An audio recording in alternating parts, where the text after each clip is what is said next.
of our parents towards our children. Allah subhanahu wa ta'ala gave us a huge trust on our shoulder. One of the biggest trust is our family, is our children, is our spouses. And Allah subhanahu wa ta'ala ordered us to save us and our family members from the hellfire.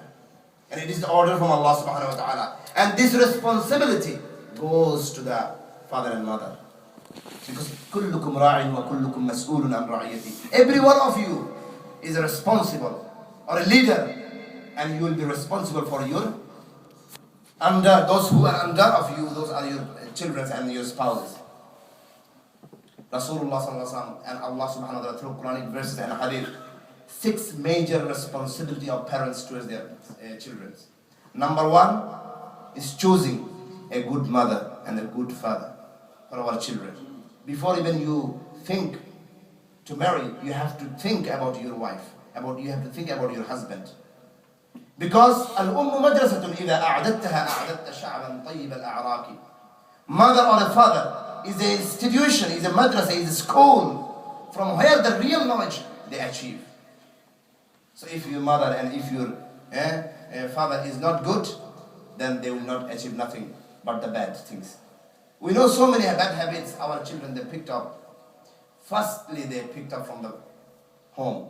Smoking, bad habits, all these things they achieved and they picked up from the family because father used to smoke or some other things. And also behavior, very behavior in the family is also influenced by our children, influenced to our children by the parents. So the how behavior I should do to my parents, children is the main important things. Rasulullah sallallahu alaihi wasallam said in one of the beautiful hadiths, what kind of mother you should choose for your children? He said, تَزَوَّجُ الْوَدُودَ الْوَلُودِ. Marry the one who is so lovely and giving birth frequently. Maybe sometimes our sisters will not like me talking this, Such a human being and man, they always like having more children. But it is not my estimate. The Prophet said, تَزَوَّجُ الْوَدُودَ الْوَلُودِ. The marry that woman who gives birth lots and who is very lovely. This is the sunnah of Rasulullah. Why? فَإِنِّي مُكَافِرٌ بِكُمُ الْأُمَمْ يَوْمَ الْقِيَامَةِ. Because I would be the largest ummah around me in the day of judgment. The largest ummah. It is the proud of our beloved Prophet sallallahu alaihi wasallam. And in the West, and we need definitely lots of Muslim children, those who will be holding the Islamic identity. Rasulullah sallallahu alaihi wasallam said also, the criteria of the wife that you should choose. إِذَا نَظَرْتَ إِلَيْهَا سَرَّكْ. If you look to her, you become so amazed. You become so peaceful inside of you. Because she is so righteous and pious. And إِذَا أَمَرْتَهَا أَطَاعَتْكَ. When you order her or tell her something, she obeys you without any further discussion. وَإِذَا غِبْتَ عَنْهَا. When you are out of home, she protects herself and your amana, your trust and her dignity and your dignity and the household affairs, everything is protected at home. And we know things happen in our society. So many things. I remember a long time before, a man at the age of 60 or something came and was crying. He was crying. Very vulnerable became that person because the wife lost things. When I say domestic violence in our families is hugely increasing day after day. Domestic violence from the women's side and domestic violence from the man's side as well. But most of the things happens, most of the incidents I have done personally, I saw is from the women's side. Allah knows why it is happening in our society. People are so scared of talking these things. They cannot talk because this is their honor and dignity. My dear brothers, Rasulullah sallallahu alaihi wasallam said, in the meantime, the main point is second one, which is we should supplicate to Allah subhanahu wa ta'ala, call Allah for the righteous children and righteous wives and husbands. Numerous dua Rasulullah taught us, Allah taught us. One of the dua Ibrahim he did, Rabbi habili min as-salihin. Oh Allah, grant me the righteous children. This dua we should do even before marriage. So Allah will respond to our dua, inshallah. So we will not be with someone who is the wrong partner of me. And the third is the one, when your child is born, you name with the names of beautiful and noble prophets, companions, righteous people. Rasulullah himself named his own son. Said, I have given a best blessing from Allah, a boy, and I named him by the name of my father Ibrahim alayhi salatu wasalam. Beautiful name. Ismail, Ishaq, Yaqub, Isa, Musa, Muhammadun. These beautiful names we should choose. We always look for the names that is uncommon. Why it is? Even it's beautiful practice to name our children with the righteous father's name, if their names is beautiful. And the beautiful and beloved name to Allah is the Abdullah and Abdul Rahman. Any name is linked with the Allah's beautiful names and attributes. And the another responsibility on the day of 7th after born of our baby, that we should name their name, and we should slaughter, sacrifice, aqiqah called. For the boy 2 goats, and for a girl a sheep or goat. And Rasulullah said, he should be or she should be shaved on the 7th day as well. And that hairs should be weighted and will be given as a charity at the amount of silver. This is the sunnah of Rasulullah sallallahu alaihi wasallam. And after born immediately, we should give azan in the right ear of our child, and the iqamah on the left. The shaitan will be very warned from the very first day. And the very first word should go inside the ear of our baby is Allah's name. A beautiful, lovely name that should go inside.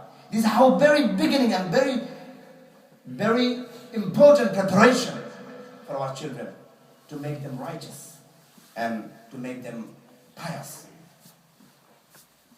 Fourth one is to breastfeed them. It is the responsibility of the mother.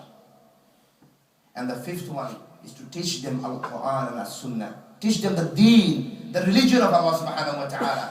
Look to the Luqman alayhi salatu wasalam. If you go to the Surah Luqman, read there what Luqman gave the advice and to his children. Beautiful advices. These things we should teach our children. Very beautiful, small dua, supplications that our children should be very used to in the family life. Because every day we have to deal these things. We start everything with the name of Allah. When you go to school, come out from school, go to bed, come out from the bed, going to shower, come out from the shower, going to toilet, come out from the toilet, eating, after eating. All these things happening in our daily life. But our parents, they are not saying these things. So by merely coming to the evening madrasa for 2 hours, even they can memorize lots. In practical life, they will not practice. The practice makes them perfect, actually. So this beautiful dua should not be ignored. Another important thing is when our children, they reach at the age of 7, we should teach them salah, how to pray salah. Rasulullah emphasized, they should start praying salah from the age of 7. When 10, no excuses. They should know every rules of the salah. How many of us we are doing this duty and responsibility and this trust we are fulfilling towards our children? How then after our death, they will say, Rabbi irhamhuma kama rabbayani saghira. There is Rasulullah saying, help your children to be obedient and good and kind to you. We need to help them. We need to teach them. Rasulullah said, the best inheritance that you can leave behind for your children is the proper good Islamic manners.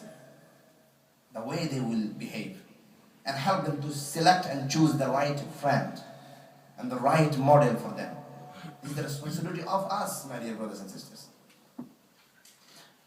Another important thing is when they reach at the age of 7, 8, 9, 10, we have to separate them in beds. This is a very common mistake that we still do. Yes, we acknowledge very limitations in our houses, because small houses. So Rasulullah prohibited for a boy and girl, for a boy and boy, or for a girl and girl to sleep under the same blanket, in the same bed, even their brothers and sisters. Because he doesn't know or she doesn't know where his hands goes when he is sleeping. Is there anything confusion in the hadith? We have to separate these things. You can make first floor, second floor, third floor bed. But this is the compulsory action we have to do. So many families, they don't do. And bad habit could be, go and sneak through. And another dua, another responsibility, which is the last one, is the inheritance, that we should distribute according to Islamic law and rules. About this, inshallah, I will give a separate khutbah, because that needs a separate full kuthbah sermon to discuss and to analyze these issues, inshallah. Because so many of us, we make mistakes, these things. 60 years you worship Allah, by making mistakes in the inheritance, will and law, you go to the hellfire. May Allah give us tawfiq, save us, and save our children from the hellfire. May Allah give us tawfiq to work for Allah subhanahu wa ta'ala. To be very steadfast on the path of Allah subhanahu wa ta'ala. To sacrifice everything for the sake of our children, for our spouses. So we go together to the Jannat al-Firdaus with the Siddiqeen, Nabiyyin, Salihin. أقول ما تسمعون واستغفر الله لي ولكم. الحمد لله رب العالمين والعاقبة للمتقين ولا عدوان إلا على الظالمين. اللهم صل وسلم على نبينا الكريم وعلى آله وأصحابه ومن تبعهم بإحسان إلى يوم الدين.